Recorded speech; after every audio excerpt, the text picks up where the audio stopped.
Hola, muchas gracias por estar con nosotros en Neurociencia Amena. En el episodio de hoy, el doctor Roberto García Luna nos hablará sobre las indicaciones para la realización de un electroencefalograma. Muchas gracias, doctor, por compartir su conocimiento con toda nuestra comunidad y gracias a la doctora Mitzel por siempre estar presente en cada uno de nuestros episodios. Adelante, doctor. Muchas gracias, buenas tardes. Quiero agradecer a Amena por la invitación. Es un placer estar en este espacio. Bueno, mi nombre es Roberto Carlos García Luna, soy neurólogo de adultos y neurofisiólogo clínico. El día de hoy voy a hablar sobre las indicaciones para la realización de un electroencefalograma, es decir, cómo debe ir preparado el paciente para la adquisición del estudio. Bueno, a manera de introducción, ¿qué es un electroencefalograma? Bueno, una definición es el registro de la actividad eléctrica cerebral mediante la diferencia de voltaje o la detección de la diferencia de voltaje entre dos electrodos de registro. Realmente durante el estudio vamos a colocar cerca de 23 electrodos de forma uniforme en toda la piel del cabello. Y entre dos electrodos de registros lo que va a hacer el equipo va a registrar la diferencia de voltaje que existe entre ellos dos, que es básicamente registrar el campo eléctrico cerebral que es ocasionado por la comunicación entre las neuronas. Entonces, como son señales muy pequeñitas, es decir, hablamos de señales de microvolts, realmente el equipo debe tener la capacidad para amplificar esa señal, pero también nosotros, para la adquisición del estudio, tenemos que preparar la piel del cabello, la piel de la cara, la frente principalmente, y el paciente tiene que acudir con ciertas condiciones pues, para la adquisición del estudio. ¿Con qué fin? Con el fin que registremos la actividad biológica cerebral libre de artefactos. Regularmente pues hay artefactos externos, pues, principalmente de tipo eléctrico, que nos pueden oscurecer esta actividad. Esta diapositiva que estamos viendo son 10 segundos de registro de un paciente. Entonces lo que estamos viendo es la actividad cerebral, cómo se debe ver, prácticamente limpia. Lo único que vemos es la actividad biológica, libre de artefactos. Este es un estudio apto para ser leído, interpretado, y al no tener artefactos, prácticamente nos permite ver anormalidades y toda la anormalidades, incluso normalidad del estudio, sin confundirnos con artefactos externos que pueden simular a veces anormalidades que no están presentes. Entonces, ¿cómo es que debe acudir el paciente a la realización del estudio? Bueno, el estudio prácticamente no causa dolor, prácticamente es muy sencillo. Colocamos electrodos en la piel del cabello, pero no genera prácticamente dolores, tampoco prácticamente ninguna incomodidad. Entonces, ¿cómo debe acudir el paciente? Bueno, una de las indicaciones es que acuda con el cabello limpio y seco, perdón. Entonces, por lo regular se les pide que se laven el cabello con jabón neutro, es decir, que no utilicen champú o algún acondicionador o algún producto para lavar el cabello. Prácticamente debe ser, o de mucha preferencia, con jabón neutro. Secar el cabello con una toalla, no utilizar secadora, ya que esto genera electrostática. Entonces, cuando acuden a la realización del estudio, pues lo que registramos a veces no es artefacto o a veces no nos dejan ni siquiera registrarlo. Tampoco utilizar ningún producto para peinar, como gel, crema, spray o algún otro producto. Tampoco lo que se recomienda es no utilizar tintes por lo menos una semana antes de que se realicen el estudio, para que esto no nos genere electrostática y podamos adquirir un estudio de calidad. Para el estudio no es necesario que acudan en ayuno, por el contrario. De hecho, se recomienda que ya sea en la mañana que acudan con el desayuno, en la tarde que con su comida habitual, y sobre todo si son niños, prácticamente no debe interferir o deben cumplir con su dieta rutinaria, pues.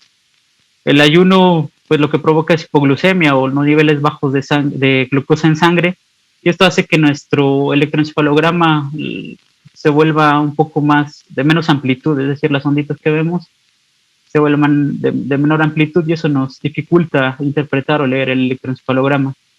Lo que sí se recomienda es no consumir ningún estimulante del sistema nervioso central, como café, refresco, sobre todo cuando se espera que el paciente se duerma durante el estudio, el café o el refresco va a impedir que el paciente llegue a sueño, y por lo tanto, pues hacer un estudio a veces se puede hacer incompleto, pues.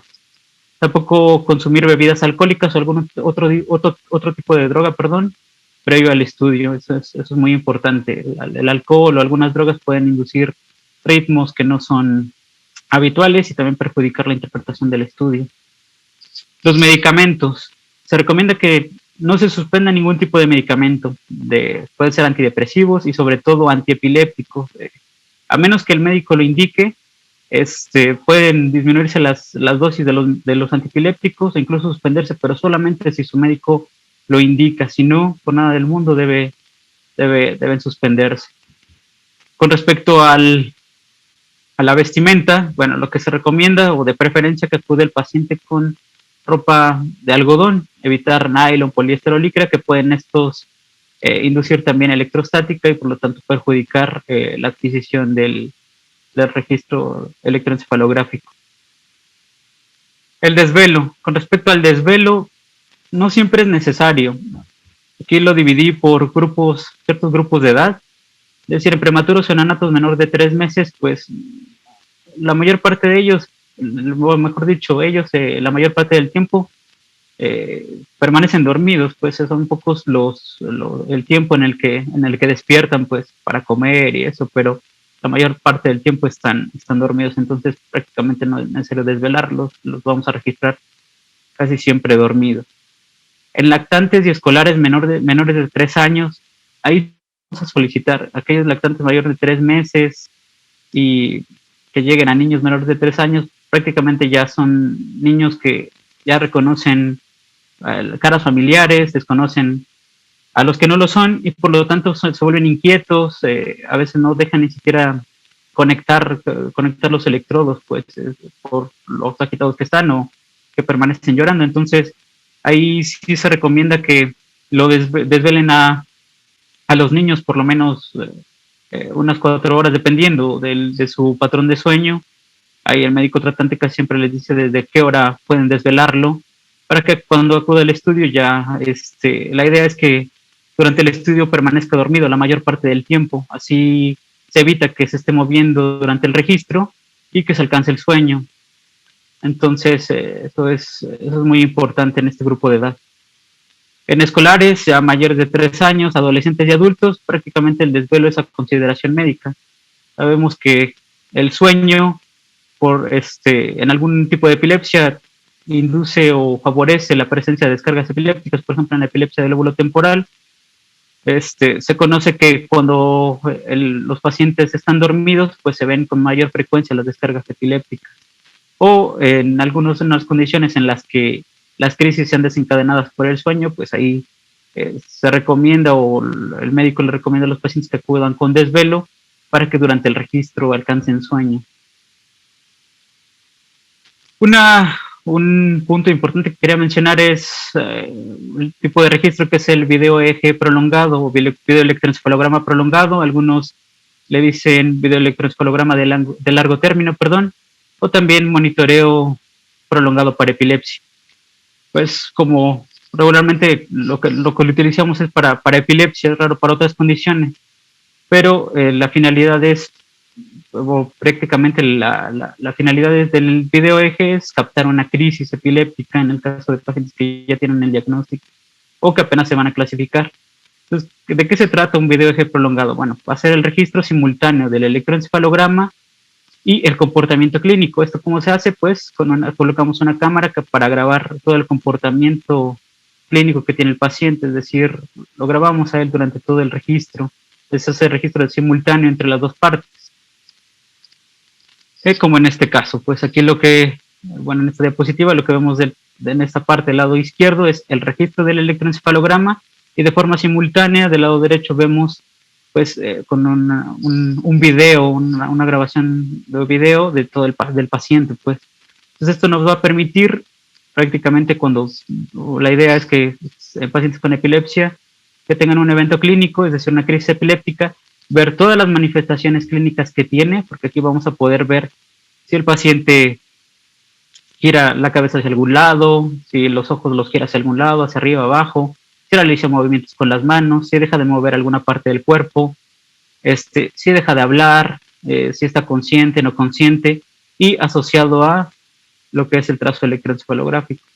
Entonces, prácticamente es muy útil, sobre todo para el diagnóstico de epilepsia, ver las crisis epilépticas, aquellas que tienen pocas manifestaciones clínicas o prácticamente no las tienen. Hay un concepto que se llama crisis electrográficas, para ver las descargas epileptiformes entre las crisis, es decir, a veces con el electroencefalograma prácticamente salen normales y se requiere de un video prolongado para ver este tipo de anormalidades o para hacer la diferencia entre otras condiciones que pueden simular epilepsia, como el síncope, que son los desmayos, arritmias cardíacas, problemas cerebrovasculares, narcolepsia o este concepto que es eventos paroxísticos no epilépticos, que simulan o que prácticamente se comportan como si fuera una crisis epiléptica, pero realmente no entran en el diagnóstico de epilepsia. Para clasificar las crisis, ver dónde se localizan, cómo se distribuyen y la relación que tengan con algunos factores desencadenantes, que puede ser un estímulo luminoso, auditivo, en fin, entre otros. Para ver también el número y la frecuencia de las crisis epilépticas y sobre todo ver una respuesta, una intervención terapéutica. Entonces, vemos que es muy importante un video electroencefalograma, pues. Entonces, el tiempo que se registre depende del patrón de crisis que tenga el paciente, puede ir de horas, incluso días, o en algunos casos puede incluso llegar hasta semanas, pues, pero eso depende del patrón de crisis que tenga el paciente, o de eventos clínicos, mejor dicho. Entonces, básicamente, o concluyendo, pues prácticamente un video EEG prolongado, la finalidad es captar un evento clínico, una crisis epiléptica. Es por eso que hay unas recomendaciones, o menciono recomendaciones que hay que tener en cuenta cuando regularmente el familiar acompaña al paciente a un registro de este tipo. Entonces, siempre tener en cuenta que el personal que realiza el registro está capacitado para hacerlo y para actuar durante un evento clínico, es decir, cómo actuar cuando un paciente tiene una crisis epiléptica, sobre todo para documentar todas las manifestaciones clínicas que tenga y también para protegerlo de algún daño que se pueda provocar durante el evento clínico. El familiar debe asistir al paciente, pero sin obstruir el registro del video. Es muy importante que nunca se interponga entre la cámara y el paciente, porque si decimos que la finalidad de un video es registrar un evento clínico, pues el hecho de que el paciente obstruya, de que el familiar, perdón, obstruya el registro del video, pues ya no nos va a servir de mucho. Y de preferencia que no interaccione con el paciente, no tocarlo y no sujetarlo durante un evento clínico. A veces, probablemente el familiar ya reconoce cuándo es cuando empieza una crisis y ya se acercan y quieren cambiarlo de posición, acostarlo, y a veces eso no nos ayuda porque interfiere con el registro de nuestro video EG. Entonces, por lo regular, el técnico se coloca a un lado del paciente, dejando libre el registro del video. Entonces se coloca a un lado para ver cómo se comporta el paciente, hacerle preguntas para ver si está consciente, si no está consciente, si puede hablar, si no lo hace, qué movimientos hace sutiles de la cara, de las manos, y sobre todo se pone al lado de él para evitar que durante una crisis ya generalizada de las que tienen movimientos tónicos o clónicos, evitar que se golpee con alguna superficie o que incluso se pueda caer. Entonces, para eso se coloca pero al lado. Entonces, es lo mismo que se le pide al familiar, que se coloque al lado, que no se entre la cámara y el paciente para pues asegurar que se registre el comportamiento completo de nuestro paciente. Bueno, es breve, básicamente son las indicaciones de cómo debe acudir el paciente. Si tienen alguna duda, un comentario, les agradecería que me lo hicieran llegar y muchas gracias por su atención. Gracias, doctor Roberto, por su presentación sobre electroencefalograma. Y a todos recordarles que las semblanzas y los contactos de las doctoras y doctores e invitados están en la cuenta de Instagram Neurociencia Amena. También que pueden escucharnos en Spotify y vernos en YouTube. Muchas gracias a todos. Gracias.